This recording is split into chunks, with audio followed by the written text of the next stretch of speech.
Bonjour à tous, aujourd'hui je vais vous parler d'un film sorti en 2017 qui s'appelle The Brink de Jonathan Lee avec Max Zhang, Wu Ye, Gordon Lam et le grand Taïbo qui fait un retour fracassant, très sympathique, et évidemment Shawn Yu dans le rôle du méchant. Alors pour moi The Brink c'est vraiment... Il faut savoir que ça fait des années que je regarde que le cinéma, comme vous le savez, le cinéma de Hong Kong des 10 dernières années est un petit peu en chute libre et que c'est le cinéma de Chine continentale qui a pris le dessus. Et je dois admettre que même si je suis ultra fan du cinéma de Hong Kong, hein, c'est mon cinéma préféré, c'est le cinéma que j'ai dans les veines, je dois reconnaître que les films hongkongais de ces 10 dernières années, j'en raffole pas spécifiquement et j'ai tendance à me tourner vers le marché chinois, vers des films chinois qui sont beaucoup plus impressionnants, où tous les Hongkongais vont tourner là-bas, etc. Et moi j'ai beaucoup plus d'affinité avec le cinéma chinois depuis 10 ans. Et j'y ai aussi vécu, donc voilà. En tout cas, je dois faire une petite parenthèse par rapport au fait que avec ce film The Brink, j'ai enfin pu voir un film hongkongais qui transpirait un petit peu des burnes, si je peux m'exprimer ainsi. C'est-à-dire que ce qu'on a constaté depuis des décennies, c'est que le polar hongkongais était quand même en perte de vitesse. Moi, c'est mon genre préféré. Et j'en ai un peu marre de tout le temps voir des mecs hyper propres sur eux, dans des bureaux aseptisés, qui résolvent des affaires de piraterie, de comptes en banque, des affaires bancaires ou politiques. J'en ai un petit peu marre. J'aimerais bien que le cinéma de Hong Kong revienne un petit peu à des polars plus crades, plus urbains, du côté des néons, du côté de la nuit, du côté des petites gens, du côté d'un peu de la crasse et peut-être des choses un peu plus vivantes, un peu authentiques. Je trouve que le cinéma de Hong Kong, mis à part les films dramatiques et les films sociaux que j'aime encore beaucoup, il y a encore beaucoup de films que j'aime bien qui ont encore un petit peu cette patte-là. Les polars, c'est simplement une catastrophe depuis 10 ans, pour moi. Je les trouve plutôt bien foutus, plutôt bien éclairés, mieux faits qu'en fait à l'époque, mais je trouve qu'ils ont perdu un petit peu d'âme. Et j'ai trouvé que dans The Brink, on retrouvait un petit peu ce semblant d'âme qu'il y avait dans les productions hongkongaises de l'âge d'or, hein, des années 80-90, qui sont pour moi l'âge d'or du polar hongkongais. Et donc dans The Brink, on retrouve c'est une histoire en fait très basique, hein, c'est vraiment pas sur l'histoire que se porte mon amour pour le film. C'est vraiment sur sa réalisation et sa manière un petit peu de détourner, comme je vous ai dit, le côté un peu aseptisé qu'on pouvait trouver dans les polars récents, à savoir que ça se passe dans le milieu de la mer, le trafic de drogue dans la mer, dans les ports, tout est très humide, très poisseux, il y a une ambiance, il y a une lumière, il y a une réalisation, il y a vraiment un point de vue. Le réalisateur, je ne le connais pas, il s'appelle Jonathan Lee, je n'en ai pas entendu parler, je sais pas ce qu'il a fait d'autre. En tout cas, je connais très bien l'acteur principal, Max Zhang, que vous avez pu voir dans Master Z, Ip Man Legacy, qui est un acteur que j'aime bien, qui est un très bon pratiquant d'arts martiaux, qui a commencé donc, qui a fait beaucoup de films avec mon sifu, Sharon Young, qui a joué aussi vous l'avez vu dans Shaolin versus Evil Dead 2. Vous l'avez aussi vu peut-être dans un film que j'aime pas du tout, qui s'appelle Invincible Dragon, qui est sorti il y a 1 an ou 2. Et donc il a fait The Brink, où en fait, qui est un petit peu un mélange pour moi entre The Savior de Ronnie Yu, où il prend certains thèmes et où on retrouve en plus un héros qui est pas spécifiquement un acteur hongkongais, qui est un acteur de Chine continentale, comme à l'époque pouvait l'être Pai Ying, l'acteur taïwanais qui jouait le rôle du flic dans The Savior.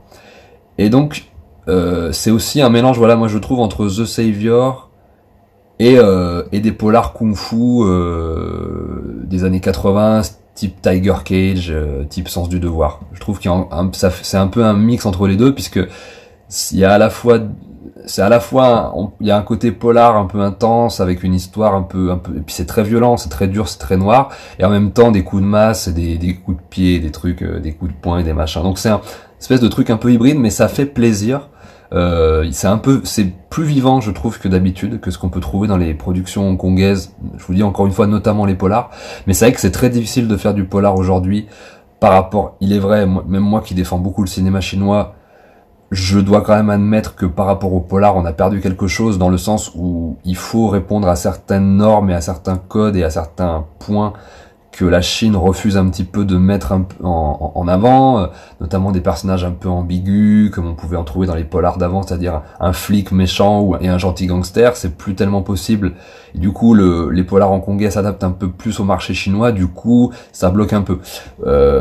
Bon, force est de constater que quand même, on a quand même ce film qui est The Brink, qui rappelle quand même, alors on va pas se mentir, c'est les grands thèmes, et c'est là où ça reste, c'est une petite précision aussi que je voulais apporter, c'est que ce n'est pas un film purement hongkongais, on voit que c'est un film tourné à Hong Kong par des Hongkongais, mais les deux acteurs principaux sont des acteurs de Chine continentale, et la morale est très chinoise, confucéenne, qu'on peut trouver dans beaucoup de films. Hein.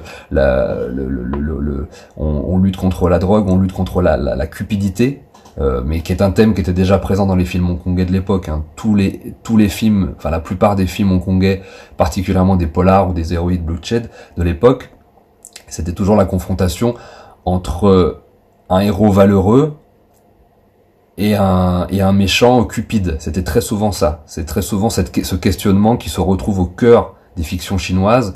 Et en connaissant bien la Chine et en connaissant bien les Chinois, dans leur globalité, hein, j'entends, je ne fais pas au cas par cas, il y a vraiment cette question qui se pose beaucoup avec le problème de la réussite matérielle et jusqu'où on est prêt à aller juste pour l'atteindre, et voilà, et limite à être un peu cupide et à être un peu un traître par moment pour faire certaines choses, et ce côté vraiment valeur chinoise confucéenne très ancienne, très profonde. Quand on connaît la Chine, on comprend ce que je veux dire. Et donc du coup il y a toujours une confrontation entre ces deux types de personnages dans les films, et là on retrouve ce schéma là. En plus, le personnage de Max Zhang est tuteur d'une jeune fille qui tombe enceinte, etc.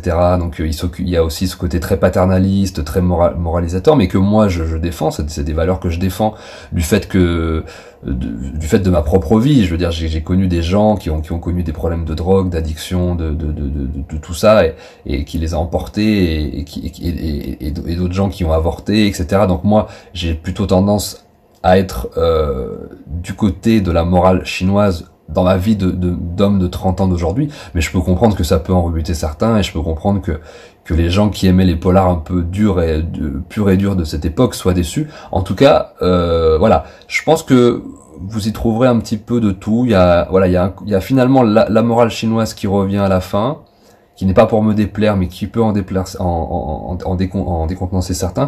En tout cas, il y a quand même, ça reste quand même, en définitif, un bon polar d'action, kung-fu, super cool, très bien réalisé, avec une belle lumière, avec des bons acteurs. On retrouve Taibo, l'acteur mythique des films de Jackie Chan des années 80-90, qui revient là dans un rôle hyper cool. Il y a le fils d'Eric Tseng, il y a Sean Yu aussi qui fait un rôle de mec hyper dark et tout. Donc voilà.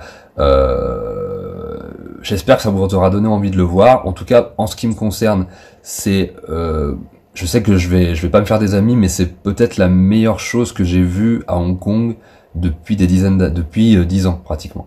Donc voilà, je tenais à en parler. Petite précision aussi, je pense que je reviendrai dans les prochaines vidéos à quelques films chinois d'aujourd'hui, de Chine continentale, de coproduction entre Hong Kong et la Chine, ou de films chinois tout court. Je me permettrai des petites digressions sur quelques vidéos, mais ça sera pas ça sera pas le thème principal de la chaîne. Je reste quand même à Hong Kong, mais par moment je me permettrai des petites sorties, comme je vous l'ai dit, comme la vidéo que j'ai fait avec Augustin Roi du Kung Fu, où je parlais d'un film français avec une actrice hongkongaise. Voilà, je vais aussi parler du cinéma hongkongais qui s'exporte en Chine, du cinéma chinois qui vient à Hong Kong, ou même du cinéma chinois tout court, puisque quand même il y a un rapport aujourd'hui, c'est très poreux les rapports qu'il y a entre ces deux territoires et ces deux pays, et qui essayent de se réunifier. Donc en tout cas, The Brink, Max Zhang, super petit polar, hyper sympa, que je vous invite à découvrir. Voilà, je vous embrasse, vive le cinéma de Hong Kong, et vive la France. Ciao.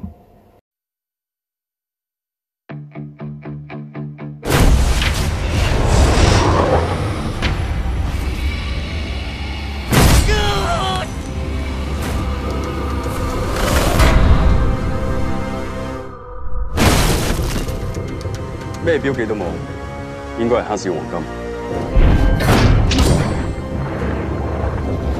呢班狗點算？走啊！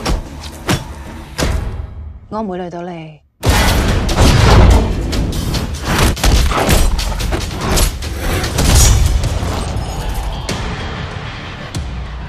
有反你唔嚟，係要靠自己人。廢水！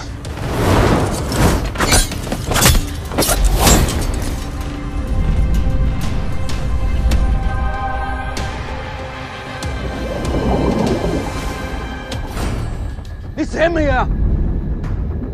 啲黃金害咗你啊！佢翻唔到轉頭啊！